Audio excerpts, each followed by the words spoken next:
Assalamualaikum warahmatullahi wabarakatuh. Telkomers, kali ini kita belajar bagaimana menjadi profesional dalam spiritualitas Islam. Profesional adalah kemampuan seseorang dalam menjalankan tugasnya sesuai dengan bidang yang ditekuninya. Anda disebut profesional jika mampu menjalankan pekerjaan secara tuntas sesuai dengan bidang yang jadi tugas Anda. Apakah Islam memiliki konsep profesional? Mari kita lihat 3 prinsip profesional dalam Islam, yakni integritas, kemandirian, dan produktif. Prinsip pertama, seorang muslim kafah harus memiliki pribadi yang utuh dan lengkap. Pribadi yang konsisten antara kata-kata dan keyakinan. Pribadi yang berpikir sebelum berbicara, sehingga perilaku dan tindakannya konsisten dengan apa yang dikatakan. Integritas dimulai dari pikiran. Muslim kafah adalah orang yang memiliki integritas yang tinggi. Allah membenci orang yang tidak memiliki integritas. Kabura maqtan indallah an taqulu ma la taf'alun. Begitu disebutkan dalam surat As-Saff ayat 3. Amat besar kebencian di sisi Allah bahwa kamu mengatakan apa-apa yang tidak kamu kerjakan. Prinsip kedua adalah kemandirian. Mandiri artinya tidak tergantung pada orang lain atau bertumpu pada diri sendiri. Nabi Muhammad mendorong umatnya untuk menjadi sosok yang hidupnya bertumpu pada usahanya sendiri. Ma akala ahadun ta'aman qad khairan min an ya'kula min amali yadihi wa inna nabiyillah Dawuda kana ya'kulu min amali yadihi. Tidak seorang pun memakan makanan yang lebih baik dari memakan hasil jerih payahnya sendiri. Dan sesungguhnya Nabi Daud makan dari hasil jerih payahnya sendiri. Hadis riwayat Bukhari. Yang ketiga adalah produktif, yaitu terus menghasilkan perbedaan dari waktu ke waktu. Ini dapat terlihat pada hadis berikut. Barang siapa hari ini lebih baik dari hari kemarin, dialah orang yang beruntung. Barang siapa yang hari ini sama dengan kemarin, dia merugi. Barang siapa yang hari ini lebih buruk dari yang kemarin, dia orang yang celaka. Pada hadis ini terlihat bahwa satu-satunya cara agar Anda selamat adalah hari ini harus lebih baik daripada kemarin. Lalu, bagaimana konsep kunci profesional dalam Islam? Mari kita lihat. Kali ini profesionalitas dalam Islam diambil dari surat Al-Insyirah. Mari kita baca bersama-sama. Alam nasrah laka sadrak wa wada'na anka wizrak alladzi anqadha dhahrak wa rafa'na laka dzikrak fa inna ma'al usri yusra inna ma'al usri yusra fa idza faragta fansab wa ila rabbika farghab. Kunci pertama profesionalitas dalam Islam dalam surat Al-Insyirah ini adalah memperbaiki knowledge dan paradigma, yaitu cara pandang dan cara mengetahui. Ini terlihat pada relasi ayat pertama dan ayat kelima dan yang keenam. Ayat pertama berbunyi alam nasrah laka sadrak, ayat kelima dan keenam fa inna ma'al usri yusra inna ma'al usri yusra. Paradigma adalah cara pandang. Cara pandang menentukan cara bertindak menentukan apa yang didapatkan. Cara pandang yang keliru menyebabkan dada terasa sempit, gampang putus asa, marah, iri, dengki, tidak semangat. Maka luaskan cara pandang dengan meningkatkan knowledge atau produk. Pada surat Al-Insyirah disebutkan alam nasrah laka sadrak, sudah kuluaskan dadamu agar dada menjadi luas, tidak sempit, tidak putus asa, tidak malas, tidak iri. Maka kita harus memperbaiki cara pandang. Perbaikan cara pandang itu adalah fa inna ma'al usri yusra.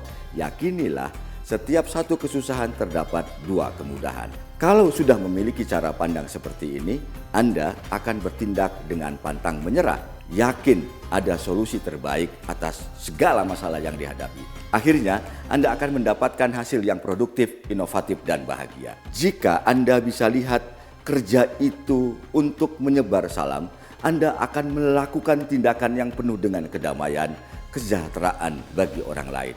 Maka pasti akan mendapatkan kebahagiaan, kedamaian dari semua orang. Kunci profesionalitas Muslim yang kedua diambil dari relasi ayat 2 dan 3 dengan ayat 7. Ayat 2 dan 3 berbunyi wa wada'na anka wizrak alladzi anqadha dhahrak. Kemudian ayat 7 fa idza faragta fansab. Kunci yang kedua ini adalah meringankan pekerjaan dengan menata diri. Surat Al-Insyirah memberikan kunci untuk menata diri, yaitu fa idza faragta. Jika sudah tuntas satu pekerjaan, fansab, lakukan pekerjaan selanjutnya. Ini artinya selesaikan dulu satu pekerjaan, baru kerjakan yang lainnya. Atau ini dulu, baru itu. Saat sedang melakukan satu pekerjaan, fokuslah di situ, jangan memikirkan pekerjaan lain. First thing adalah hal-hal utama yang menurut Anda berharga. Anda harus mengutamakan hal utama itu. Anda mengatur dan mengelola waktu dan acara sesuai dengan prioritas pribadi yang Anda tetapkan. Tentukan nilai, tentukan tujuan, tentukan peran dan prioritas Anda. Apa yang harus Anda lakukan? Itu yang diinginkan dari Faiza Farokta Fansop. Ada 3 metode Faiza Farokta Fansop, yaitu tidak menunda-nunda momen, seperti pada hadis, Iktanim khomsan qabla khomsin. Manfaatkan 5 hal sebelum 5 hal lain datang. Waktu mudamu sebelum uzurmu, sehatmu sebelum sakitmu, kayamu sebelum fakirmu, luangmu sebelum sibukmu, dan waktu hidupmu sebelum matimu. Hadis ini menunjukkan bahwa kita harus memanfaatkan momen, modal kita. Muda, sehat, kaya, waktu, dan hidup. Semua modal ini harus diperhitungkan kemungkinan-kemungkinan dalam hidup ini. Metode yang kedua, agar kita bisa Faiza Farokta Fansop adalah berada dalam satu barisan atau soft. Anda harus berada dalam barisan yang teratur, terkait satu sama lain, terorganisir dan disiplin. Pekerjaan Anda harus ditata berdasarkan prioritasnya, lalu kerjakan dengan disiplin. Innallaha yuhibbul ladzina yuqatiluna fi sabilihi soffan ka'annahum bunyanun marsusun. Sesungguhnya Allah menyukai orang yang berperang di jalannya dalam barisan yang teratur, seakan-akan mereka dalam satu bangunan yang tersusun kokoh. Metode ketiga agar Faiza Farokta Fansop adalah itqon. Itqon artinya al-jiddiyah, sungguh-sungguh, tepat, terarah, jelas, tuntas. Saat Nabi hendak melakukan penyembelihan, ia memastikan ketajaman pisau agar bisa bekerja dengan cepat dan tidak menyakiti. Saat Anda bekerja, Anda disebut itqon jika tepat dan terarah sasarannya, bersungguh-sungguh dalam melaksanakan dan tuntas dengan cepat. Dari Aisyah radhiyallahu anhu, Nabi bersabda, sungguh Allah azza wa jalla, innallaha ta'ala yuhibbu idza amila ahadukum amalan ayyutqinahu. Sesungguhnya Allah menyukai jika kalian melakukan pekerjaan secara itqon. Metode keempat adalah ihsan.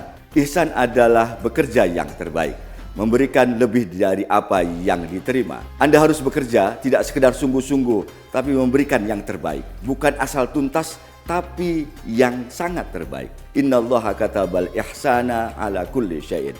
Sesungguhnya Allah mewajibkan untuk berlaku ihsan atas segala sesuatu. Telkomers, kunci profesionalitas ketiga adalah warfa'na laka dzikrak wa ila rabbika farghab. Ini ayat keempat dalam surat Al-Insyirah, warfa'na laka dzikrak, dan ayat ke-8 wa ila rabbika farghab. Ada banyak kasus orang jadi malas saat merasa tidak berharga. Prestasinya tidak dianggap, reputasinya tidak diperhitungkan. Surat Al-Insyirah menyatakan reputasimu akan diangkat oleh Allah jika kita melakukan wa ila rabbika farghab.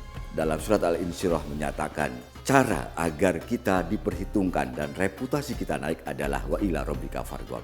Artinya kira-kira bekerjalah untuk Tuhan, biarkan Dia yang menilaimu, biarkan Tuhan yang menaikkan reputasimu. Maka makna pertama dari wa ila rabbika farghab adalah perbaiki attitude kita. Bekerjalah atas nama Allah, yakinilah kemampuan bekerja itu dari kekuatan Allah, lalu hasil dari yang kita maksudkan itu karena rahmat Allah. Makna yang kedua adalah mengasah gergaji kita. Gergaji akan tumpul jika terus dipakai. Maka asahlah dan perbaharui diri kita secara fisik, spiritual, dan mental, serta sosial untuk menjadi orang yang efektif. Saat Anda memperbaharui diri Anda di masing-masing dalam 4 area tadi, Anda menciptakan pertumbuhan dan perubahan dalam hidup Anda. Tanpa pembaharuan ini, tubuh menjadi lemah, pikiran menjadi mekanik, emosi jadi tak terkendali, tidak peka, dan menjadi egois. Maka ucapkanlah alhamdulillah setiap saat menyelesaikan satu tahap pekerjaanmu. Itulah cara sederhana untuk mengasah gergaji. Itulah cara sederhana untuk wa ila rabbika farghab. Telkomers, materi ini akan ditutup dengan satu kisah. Dalam kitab Fathul Bari diceritakan pertemuan Rasulullah dengan seorang sahabat, Abu Sa'ad Al-Khudri namanya. Ia berpakaian lusuh, penuh keringat karena bekerja keras memecah batu di bawah panas matahari turun. Rasulullah mengajak bersalaman. Abu Sa'ad tak mau mengulurkan tangannya. Kenapa kau tak mau bersalaman denganku ya Sa'ad?